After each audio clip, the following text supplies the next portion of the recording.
So ito na mga guys, yung native pig tree.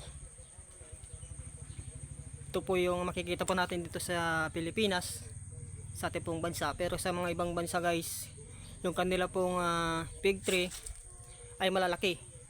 Pero dito po sa atin ay ganito lang po siya kalaki. So nga guys, ang dami po nilang bunga at hinog na yung kanilang bunga. So ito na, ang dami po nila oh. Oh, ito na guys. Daming bunga hanggang sa taas oh.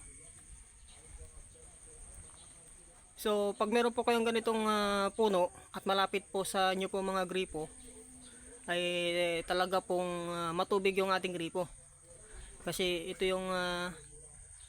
ito po yung sumisip-sip sa loob po ng lupa para hindi po mawalan po ng tubig yung ating bombahan. So legit na legit po ito.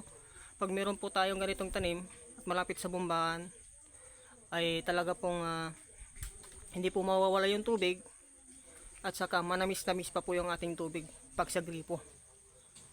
So ito yung tanim natin, malapit po sa ating pong gripo ito. So winidyo ko, pinakita ko po sa inyo.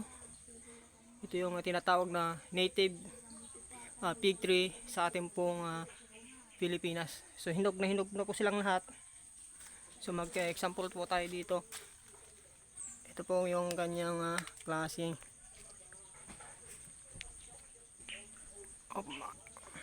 Tigas pa. Ayun. Ito yung native pig tree natin. Alam niyo ba mga guys yung kwento nito? Ito po mga dahon na ito, yung nagkasala po sila Adan at Eva, ito po yung kanilang linagay pamalit sa pin. Dahil nga po sila nagkasala, ay nakita po nila yung kanilang kapo-katawan, kahit sila po yung nahiya, at ang ginamit po nilang pagtakip ay ito yung dahon ng pig tree. Ayan o.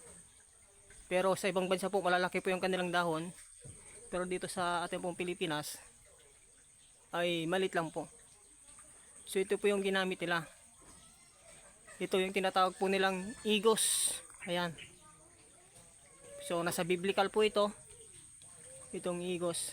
Sa yung panahon po ng sa may Old Testament po mga guys, itong igos na ito sa panahon ni Elias ay di po nagkaroon ng maraming tubig. Pero yung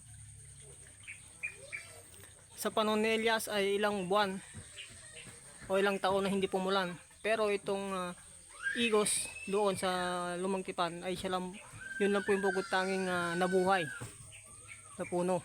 So ito yung kung bakit sinasabi ko po sa inyo, biblical itong igos na ito.